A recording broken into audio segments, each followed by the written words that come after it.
Good evening, everybody, and welcome to another edition of the Glenwood Coaches Show. And here on the show today is the softball coach of the Glenwood Lady Gators, Coach McConnell. How you doing, Coach? I'm doing great. Thank y'all for having me. And again, like always, thank y'all for everything y'all do for our community and our kids. It means a lot to a lot of different people. Okay, so this season has been a learning curve. It's first year in the AHSAA. You've had success in the AISA. You've lost key players from last year's team, but also you have a young team coming into this season. Not quite the record that you wanted, but what have you learned from your team so far early on in this season as you get ready for area play? And we've had some learning experiences, some learning opportunities, some things that didn't go our way that we're able to learn from and grow from and continue to try to build on what we're trying to do. The biggest thing for us is just a lack of experience, and we're getting that, but there's still things that we got to – it's like I told them last night, the big thing for me is, and it starts with me, is we got to pay attention to detail. And we don't do a very good job paying attention to detail right now. So that's on me. And I've got to do a better job of emphasizing that and creating a sense of urgency with it. But if you're asking me what I meant, we played our first area game last night, and it kind of encompassed what I know we have. We're down 10-4 in the sixth, score 6 in the sixth, take the lead in the ninth or eighth. No, take the lead in the 10th, take the lead in the 11th, and then we end up losing the game 13-12 to Beulah. So I got a group that is not going to quit. I mean, they're going to keep coming after you.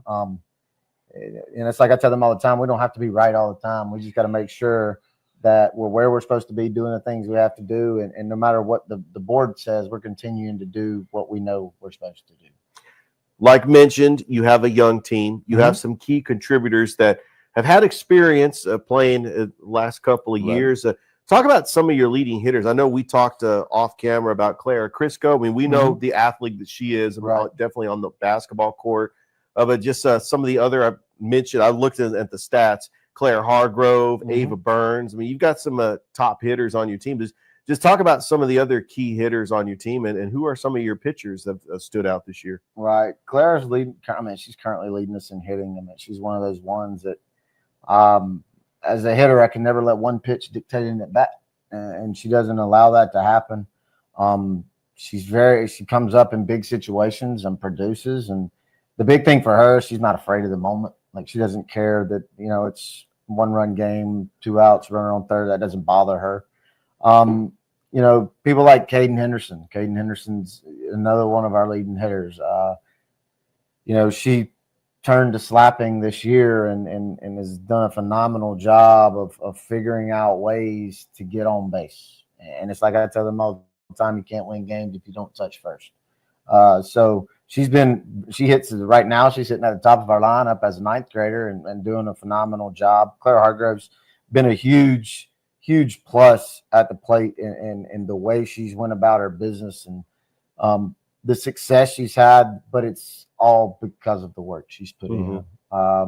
She really took, as soon as basketball was over and even during basketball, and started working on her craft, and you can tell. I mean, it's hard work pays off.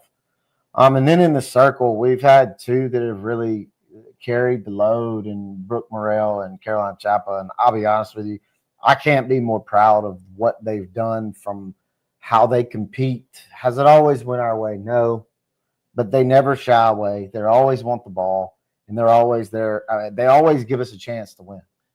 So that's really, as a coach, that's all you can ask for is 2 people that compete, and they do it. And not only do they compete in the circle, but they're both huge parts of everything that we do.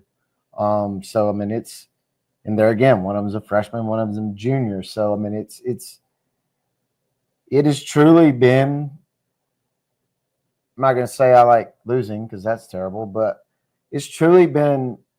I've enjoyed watching kids grow, and I think that's what we've done. And obviously, we have more room to grow, and there's things we've got to get better at, obviously. But I've been really proud of how we've grown. One of the challenging things about going to a small private school like Glenwood is you have multi-sport athletes. You have some of the players on your team that play basketball. They Right. also play volleyball. Talk about how those challenges has kind of been at a disadvantage when it comes to off-season workouts. But what are some of the benefits of having multi-sport athletes on the team? And I'm just going to be completely honest. I do not see any negative to it. Like, That's good. There's no negative in my eyes. They're learning different skills, different skill sets, doing different things, learning the things that the classroom don't teach you in different settings. I want every one of mine to play everything they can. And when I get them, I get them. It's my job to make sure they're ready, and I'm fine with that. I would never, ever try to back somebody into a corner and say, hey, you're a softball player. No, you're an athlete. Go be one. Go be a high school kid. Right. Area play just got underway. Did lose to Beulah by one. A great, hard back and forth game. It was at Beulah, so Beulah will get to come here. You also will play Dadeville and Lee Scott. I mean, obviously, because area play just got underway, it's like a fresh season, and everything is in front of you. Just talk about some of the competition in area play. You've already seen Beulah, but what do you know about Dadeville and also Lee Scott in their first year in the AHSAA as well? I mean, I think our area is really competitive. I mean, I think we're lumped in there together. You know what I mean? I mean, it's like I was telling somebody yesterday. They're asking about Lee Scott. I said I played them 28 times in the past 3 years. I kind of have an idea of what they're going to do. But it's going to be competitive. It's going to be, and it's just like I told the girls last night in games like this, like the details matter. Like, you got to be where you're supposed to be. You got to take care of the ball. And the people that take care of the ball and play the best catch in these games are going to win. And that's our motto every day. Who can play the best catch? Another challenging thing, Coach. Alabama plays softball in the spring. Georgia plays softball in the fall.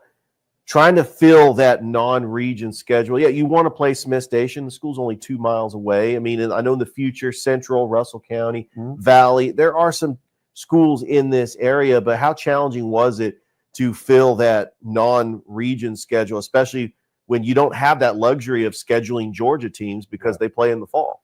Yeah, and that's the Georgia thing is a challenge for us from a scheduling standpoint. But to be honest, it wasn't hard. It really wasn't. And whereas in the past we've had to play Macon East 19 times and Lee Scott 22 times to get a schedule, this year, I mean, we're playing everybody and anybody. I mean, it doesn't matter. I mean, we've only played like 3 teams twice, and that's it. And that was because of tournaments. So the scheduling part was actually easier than I envisioned. Coach, my final question to you is, what do you want to see out of your team by the end of the season? What are some of the things that you want to build off of in the start of the season, leading up to the finale at the regular season? The biggest thing for me is, and it's like I tell them all the time, like we're not here to play our best softball in March. Like, we got to play our best softball at the end of April.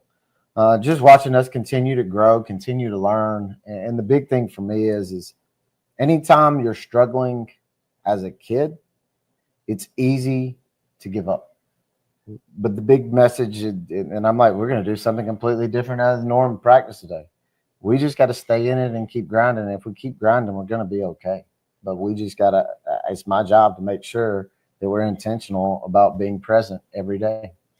Well, Coach, you have everything in front of you. Good luck the rest of the season. We can't wait to get back out on the softball field on Georgia Alabama Sports Live and live stream some more softball games. And thank you so much for joining us on the Glenwood Coaches Show. All right. Thank y'all. All right. That is the softball coach. Go Gators. That's the softball coach, Coach McConnell. We're going to take a short break. When we come back, Thrift Behringer is going to sit down and talk with the baseball coach and the athletics director, Coach Tim Fanning, right here on the Glenwood Coaches Show. Football is back, and the only thing that makes it better is some delicious food from Zaxby's. They're a proud sponsor of Georgia Alabama Sports Live. And I can tell you that everyone on this team loves their chicken. Get all the favorites, such as their signature chicken sandwich, or try the new chicken finger tacos with your favorite drink. From amazing salads, wings, chicken fingers, and some of the best drinks around, there isn't a better way to enjoy our broadcast without getting some fantastic meals from Zaxby's. Check out the 2 here in Phoenix City, one off Crawford Road and the other on US 80. Thank you again to Zaxby's for sponsoring Georgia-Alabama Sports Live. And make sure you call them for all your catering and tailgating needs this football season.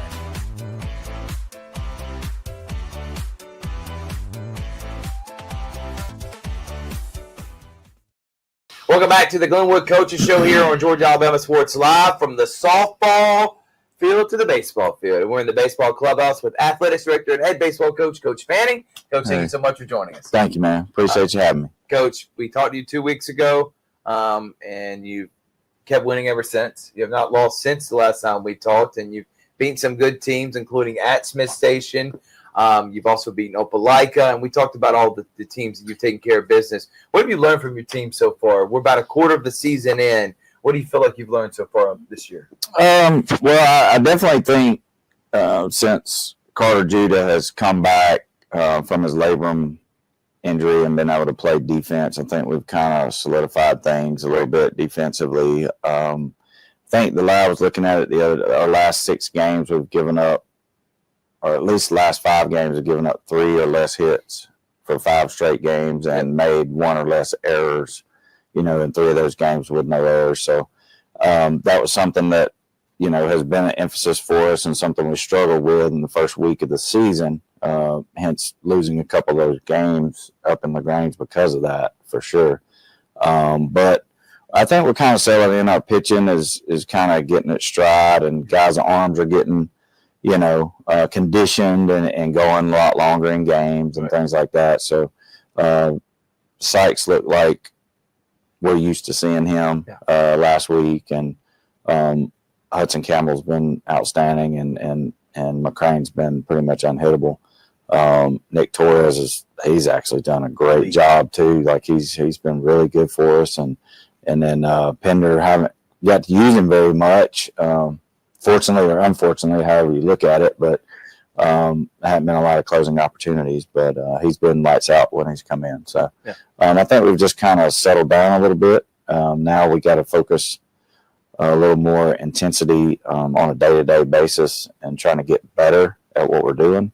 That's going to take some leadership. We've been working on that quite a bit, and they know I'm pretty adamant about it, and I'm not going to lay off on them about it. And so there's a high expectation for sure. Yeah, no doubt about it, Coach. And last time we talked, you beat Opelika 13-8. Since then, you beat Calvi Christian in the Border Wars 9-0.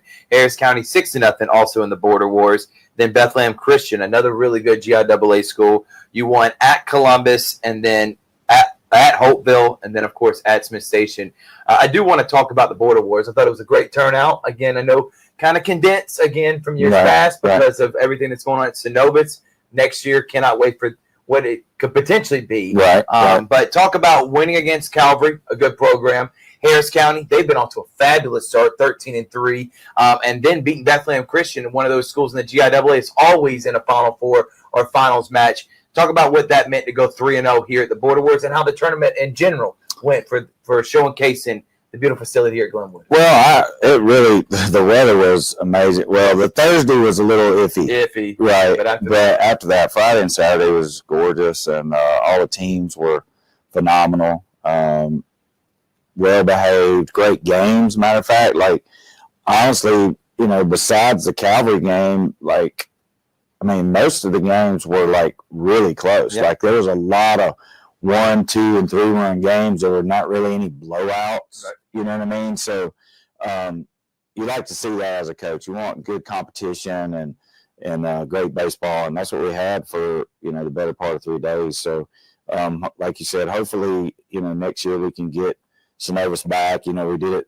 Use Golden Park for 20 years, and it's just such a tradition here, and people really like playing down there, and it gives us an opportunity to showcase the city of Columbus as well. So we're hoping that I can sit down with them, hopefully late this spring or this summer, and maybe we can get that worked out. Yeah, and I would love an opportunity to call baseball there, by the way, which we will get at the GIAA State Championships that's going to be held there in May. But how about winning at Columbus, man? As a guy that played at Jordan, know about that historic field to be there. I'm not talking about just beating this Columbus team. I'm talking about playing on that field. Correct. It's never happened for Glenwood. Right. Being on a field that you know so well when you're playing days. What did that mean to be sitting there coaching against Columbus High after all these years, man? It was pretty awesome. I want to thank Coach Mathis for allowing us to come over there and play. And it's for me. I mean, Jordan Columbus was the biggest rival in Columbus. Yeah. You know what I mean? And the two oldest schools. It's the two. You know what I mean? Like so that runs pretty deep in my veins. Right. So it wasn't, like you said, it wasn't necessarily about, we got to beat Columbus, like just because we never played them. It was nostalgic for me to be able to stand over there in the coach's box. And I mean, I haven't been in the field 30 years plus. I don't want to do the math, but it's actually more than that. It's, 34 years. Right. Okay. And so it was pretty cool. And, I'm glad, our kids got to experience that and be able to, play at a place like that. It was beautiful. Night was gorgeous. It was great that we, got to win, obviously, but more so than anything, seeing Tyler pitch the way we know Tyler can pitch, and we had a lot of walks actually. We did. The game, I had a lot of walks, and but it's just every hit we got was a big hit. Because we had a bunch of runners on base. But no, it was cool. It was also, being able to play Harris County in Border Wars. That's another first for Glenwood. Never getting to play that school. They have a great, like you mentioned, they have a great tradition, a great program. It's another school that I grew up, around and know a lot of kids that went there and things like that. So there's a lot of firsts this year, obviously. But I can't reiterate how much I thank the coaches locally and having those relationships with me to be able to schedule us and stuff. Yeah, a key point, allowing you to schedule games to play against them. By the way, a lot of firsts, and you've beaten all these teams. You've beaten Opelika, Smith Station, Trice, Columbus, Harris County, Calvary, Central. I mean, it has been a who's who list of key. And if you look at our rankings, Coach, you pretty much beaten everyone in the top 5 in our rankings. Northside, who are also 12-4. Them and Harris County play in the same region as Stars Mill and Central Carroll, who are like ranked nationally. So it's a tough region, but you've beaten them already. So It's preparing you for my next question, which is this area that's got Beulah, Lee Scott, and Dadeville. We were just talking about it. I know you don't got a lot of insight. This is kind of foreign. These are new teams. So what are you looking forward to as you start area play tomorrow, which you'll get here on Georgia Alabama Sports Live, and you got Dadeville up first? Well, I'm going to give you the same answer I give my kids, is it's the best team we play tomorrow. That's all I can tell you. I know that we got to throw it over the plate. When they hit it, we got to catch it. Yeah. And we got to have competitive at bats and try to do our best to execute our offense. And that I truly believe if we do that, you can compete with anybody you step on the field with. And that's where we're trying to get. So let's not worry about who we're playing. We play against the game, not the opponent. And I think we're starting to get there. Yeah. And I hope that we'll do that tomorrow because, area is what matters the most. And we have played a lot of, really good schools, a lot of schools with great traditions, and we are prepared. There's no way anybody can say any otherwise, right? So there's not a lot of 3A schools that play 5A, 6A, and 7A schools, right? So from Georgia and Alabama, pretty much almost our entire schedule has been that way. So, but that's okay. I think but it goes back to what I was just saying. It's not about how big a school is, right? It's about how you execute and play on the field. And if we do those core principles, we have a chance to win. Yeah. So that's just really what we focus on. We're trying to, get in a rhythm. It's a little different. I will say we don't play as many games as we played in the AISA. Yeah. So that's been a little different for me as a coach, scheduling practices and what we do and how we run them and things like that, because we have more time. We're used to playing 5 or 6 games a week, not 3 or 4. 60 games a season. Right. How long are you allowed to play this year? So 28 versus I usually schedule 44 regular season games. Right. You know what I mean? So So that's taking a little bit of getting used to, and I'll just keep at it and try to figure out what's best for our team this year. And I don't think I'm going out on a limb by saying this, but this is my opinion. I think Mason Crane has been the best baseball player we have in our area so far this year, and it's pretty noticeable what he's done on the mound. You said he's unhittable, and then he is one of the best bats we have. He actually leads the area in home runs. This guy is I don't think people understand. We've had few players that have come along that have done, capable of doing, dominant on the mound and dominant at the plate. You've coached several of them, Coach, but to have him on your team, what does that mean to you, knowing that at any point you can either go to him on the mound and get you out of a jam, or he can deliver the big hits like he did against Central? Well, you got to be honest with yourself when you're evaluating talent, right? And there's not many 6'6", center fielders that run really well and have a plus arm and have plus power, right? You know what I mean? So they're not out there. I haven't seen them. No, right? When we and I've been blessed to play against some really good players through the years, that are in the major leagues, the teams that we play. They still don't look like him. Now, is he going to make it to the major leagues? No one knows. Right. But he has that type of ability. So he's definitely a game changer for sure. And one swing of the bat is electricity a lot of times with him. And so hopefully, he kind of dipped a little bit from an average standpoint. And I think he's starting to come back through that. He had about a week where, he wasn't seeing the ball well and was a little out front. But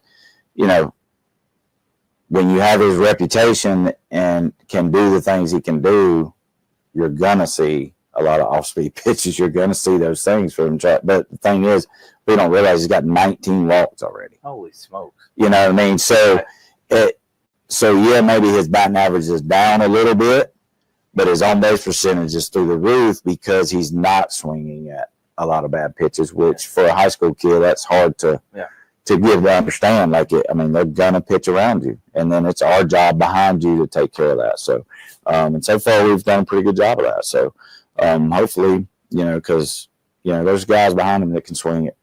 Pender can swing it, and Judah can swing it, and Lawrence can swing it, and Boudreaux can Andrew Wilkinson. All those guys, if you put too many guys on base to try to walk around him, then, we got some guys that can drive the ball. Yeah. Discipline, plate discipline is a big thing for Mason, but you're right. There is a weakness in this lineup. Judah, huge step forward. Wilkinson, obviously, now just getting more playing time. He came up huge in that state championship. But Hudson Campbell, I wanted to bring him up. Obviously, Sykes is starting to come into his own, but I think having a third option, Coach, did you think you were going to have someone as great as Hudson's been? Now you have a full 3-guy rotation, and then you got a great bullpen. You got Pender you can use if you need to, but Campbell coming on strong and can pitch him any given day. That's got to be awesome to have. Well, I'm proud of him because he has taken that next step. He started Game 3 last year as a sophomore in the state championship series, and he's a tireless worker, man. He's a very unselfish kid, and he just wants to do the best he can for Glenwood baseball. And I'm super proud of him because he has made huge strides on the mound. He's filling it up a lot more. His walks are way down. His strikeouts are up.